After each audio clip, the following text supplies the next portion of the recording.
Hello.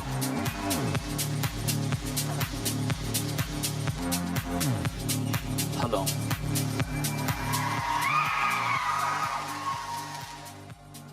అందరికీ welcome. చాలా దూరం నుంచి నా మీద ఎంతో ప్రేమతో ఇక్కడికి వచ్చిన మీ అందరికీ హోల్ హార్టెడ్గా థ్యాంక్స్ అండ్ వెల్కమ్. సరే, నేను మీకు ఒకటి చెప్తా. నేను హోటల్ నుంచి ఇక్కడికి స్టార్ట్ అవుతున్నప్పుడు ఒక ఆయన నన్ను కలిశారు. హర్ష గారు, మీరు మూవీ ఏదో తీస్తున్నారంట కదా, టీజర్ లాంచ్ ఈరోజే అంట కదా, నాకు ఒకసారి అందరికన్నా ముందు చూపించగలరా అని అడిగారు. సరేనే అండి, దానికే ఉంది, చూపించడమే కదా, మనల్ని ఎలాగో అభిమానించేవాళ్ళు, దానిలో ఏముందని చూడండి అని పెట్టా. ఎలా ఉంది అని అడిగా. చాలా బాగుందండి, కాకపోతే నాకు ఒక క్వశ్చన్ ఉంది అని అడిగారు. ఏంటి ఆ క్వశ్చన్ అని అడిగా. అసలు సినిమా ఎందుకు అని అడిగారు. సరే, ఆ క్వశ్చన్ మీకే కాదు చాలా మందికి ఉంటుంది, డైరెక్ట్గా అక్కడే చెప్తా అనేసి స్ట్రైట్గా హాస్పిటల్లో కొంచెం బాగోపోతే చేసుకుని ఇక్కడికే వచ్చా. ఇప్పుడు నేను మిమ్మల్ని ఒక క్వశ్చన్ అడుగుతా సరదాగా.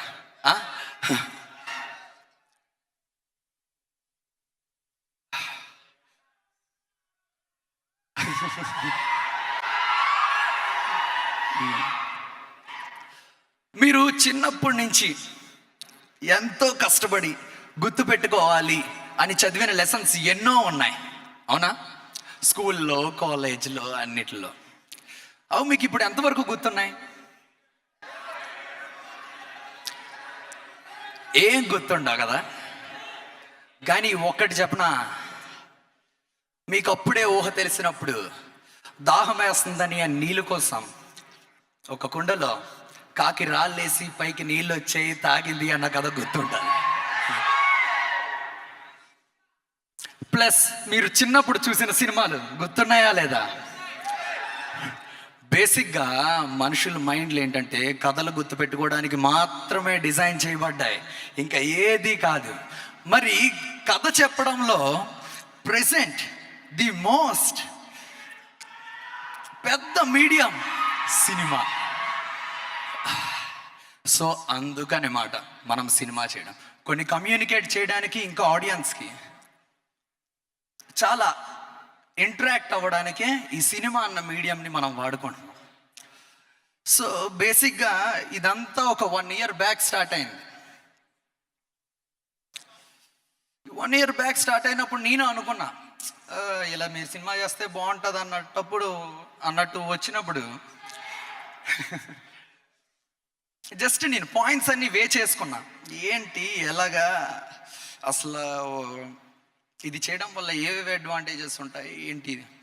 ఒకరు అన్నారు, సినిమాలు సక్సెస్ చేసుకుంటూ వెళ్ళిపోతే బోల్డ్ అంత డబ్బులు వస్తాయి అన్నారు. నిజమే కదా, మనం ఎక్కువ ఇవ్వాలంటే మనకు ఎక్కువ డబ్బులు కావాలి, లేకపోతే ఎలా అవుతుంది. రెండోది, ఇందాక మీకు చెప్పిన పాయింట్, మంచి స్టోరీస్ని, ఫిలాసఫీస్ని, ఐడియాలజీస్ని ఆడియన్స్కి కమ్యూనికేట్ చేయడానికి సినిమా అన్నది ఒక మంచి మీడియం అవుతుంది అనేసి రెండో పాయింట్ వచ్చింది. మూడోది ఏంటంటే, చాలామంది టాలెంటెడ్ అండ్ యంగ్ యాంటిసిపేషన్ ఉన్న వాళ్ళకి స్పేస్ని కలిగించే లక్ మనకు వస్తుంది. ఇది చారిటీ కాదు, ఆ స్పేస్ని ఎవరికి ఇవ్వరు, వాళ్ళ టాలెంట్ని చూసే ఇస్తారు. కాకపోతే ఆ ఆపర్చునిటీ మనకు కూడా ఉంటుంది, ఒక డైరెక్షన్లో అవనివ్వండి, ఈ విషయంలో. సో ఇలా అన్ని ఇది చేసుకొని అప్పుడు డిసైడ్ అయ్యి చాలా క్యాలిక్యులేషన్స్ చేసుకొని స్టార్ట్ చేయడం జరిగింది. మీకు ఎలా అనిపించింది టైటిల్ టీజర్?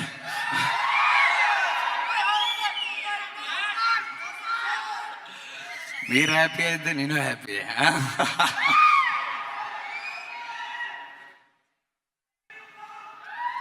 ఏంటి,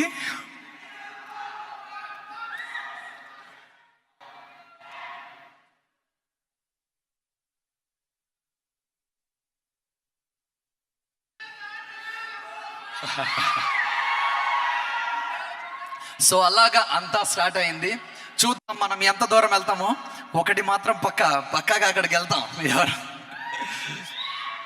అయితే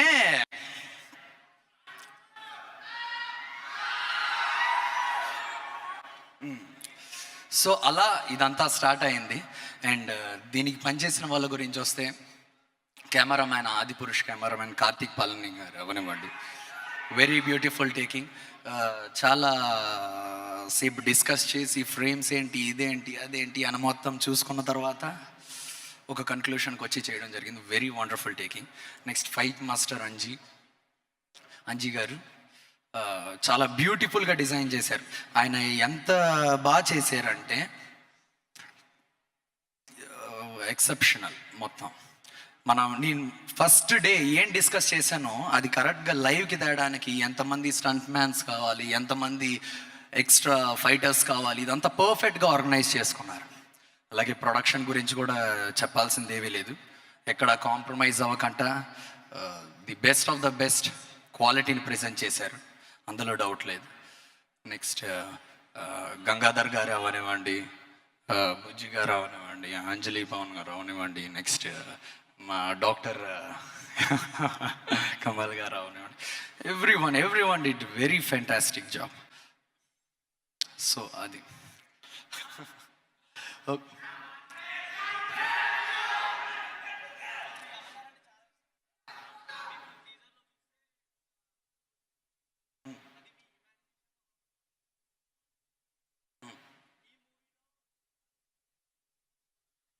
చూడండి, ఇంకా చూడాలి, ఇప్పుడెప్పుడే చెప్పలేము, అంటే ఇది చూడాలి.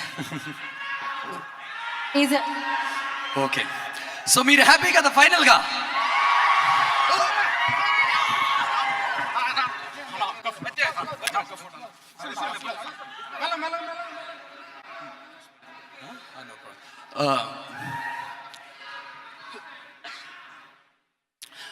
సో అందరూ హ్యాపీ కదా? అయితే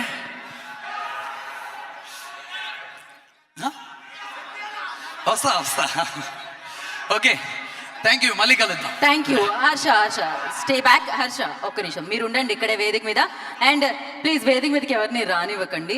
అండ్ ఎస్, మీరు హ్యాపీ అయితే ఆయన కూడా హ్యాపీ.